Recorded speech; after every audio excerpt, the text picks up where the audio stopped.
Ah, le fameux baby-foot, les salles de sieste, la corbeille de fruits. On a tous cette image en tête, non? Pendant des années, on a vraiment cru que c'était la recette miracle pour le bonheur au travail. Mais est-ce que ça suffit, sincèrement, pour créer un environnement où on se sent bien, un environnement sain? On va voir qu'un changement majeur est en train de s'opérer en coulisses. Alors, la question, elle est simple. Ces petits plus, est-ce que ça marche vraiment?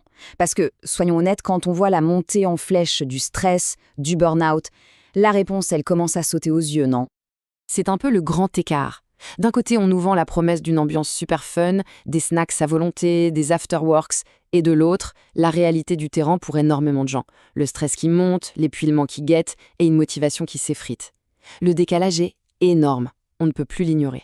Et pendant des années, pour répondre à ça, on avait un mot magique, la QVT, qualité de vie au travail. C'était un peu la solution à tout. Sauf que ce cadre de référence a fini par montrer ses limites. Et c'est là que tout bascule. On assiste à une vraie petite révolution. On arrête de se concentrer sur les à-côtés, sur le décor, pour s'attaquer enfin à la substance, au cœur du réacteur. C'est une approche qui change complètement la donne. Donc, pour bien comprendre, l'ancienne approche, la QVT, elle regardait surtout ce qui se passait autour du travail. Les salles de détente, les soirées d'entreprise. C'est sympa, bien sûr, personne ne va dire le contraire, mais ça ne résout pas le problème de fond qui est, le travail lui-même. Et voilà le grand changement qui est même devenu officiel fin mars 2022, la QVCT, qualité de vie et des conditions de travail. Ce petit C ajouté, il change absolument tout, parce que maintenant, le focus est mis sur le contenu du travail, sur son organisation, sur les conditions réelles dans lesquelles les gens bossent. On voit bien que ce n'est pas juste une histoire de changer une lettre dans un sigle. C'est une philosophie complètement différente. L'idée, ce n'est plus de mettre un pansement sur une jambe de bois, de compenser un job pénible avec des bonbons. Non, l'idée, c'est d'améliorer le job lui-même. Bon, d'accord, mais alors, concrètement, ça regarde quoi, la QVCT? Eh bien, ça s'appuie sur 6 grands piliers, 6 thèmes qui balayent vraiment toute l'expérience qu'on peut avoir au travail. Et là, on voit que c'est du sérieux. On parle bien sûr du contenu du poste, de l'organisation, mais ça ne s'arrête pas là. Ça couvre aussi l'environnement physique, les relations entre collègues, le dialogue social, et même le développement de carrière, l'égalité des chances, et point super important, le sens qu'on trouve dans ce qu'on fait. On va bien au-delà de la surface là. Et c'est ça, le point clé à retenir. L'objectif, il est double. D'un côté, améliorer les conditions de travail pour les salariés, et de l'autre, améliorer la performance de l'entreprise. La grande idée de la QVCT, c'est de dire que ces deux choses ne sont pas ennemies. Au contraire, elles vont main dans la main. C'est les deux faces de la même médaille. Maintenant, parlons chiffres, parce que c'est bien beau la philosophie, mais est-ce que ça rapporte? Pourquoi est-ce que c'est un vrai pari gagnant pour une entreprise? Tout simplement parce que les résultats, ils sont là, noir sur blanc.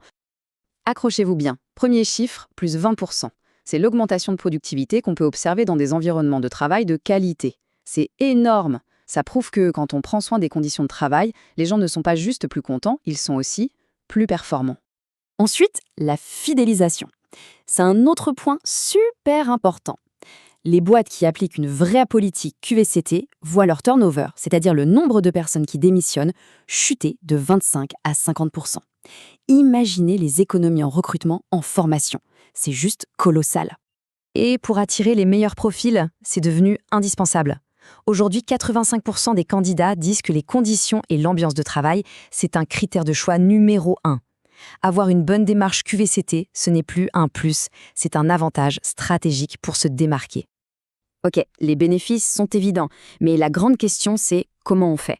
Par où on commence? Heureusement, ce n'est pas de l'improvisation. Il y a une méthode, un cadre très clair pour bien faire les choses. Ça se passe en 4 grandes étapes. D'abord, on fait un état des lieux, un diagnostic, pour savoir d'où on part.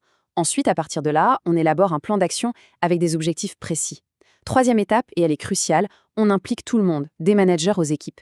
Et enfin, on mesure, on suit les progrès et on ajuste. C'est une boucle d'amélioration continue. Et regardez ce témoignage, il est hyper concret. Le directeur d'une clinique explique qu'en laissant les équipes sur le terrain proposer elles-mêmes des améliorations, les résultats ont été spectaculaires. 30% d'absentéisme en moins et une meilleure qualité de soins. C'est la preuve par l'exemple que faire participer les gens, ça marche. Donc s'il y a une chose à retenir, c'est bien ça. La QVCT, ce n'est pas un gadget, une action isolée qu'on fait une fois et puis on oublie. Non, c'est un vrai processus qui doit être structuré, qui doit impliquer tout le monde et qui s'inscrit dans la durée. C'est comme ça qu'on transforme vraiment la culture d'une boîte. Et pour finir, une question qui résume tout. Est-ce qu'un environnement de travail se contente de traiter les symptômes avec des avantages de surface, ou est-ce qu'il a le courage de s'attaquer aux causes profondes du mal-être?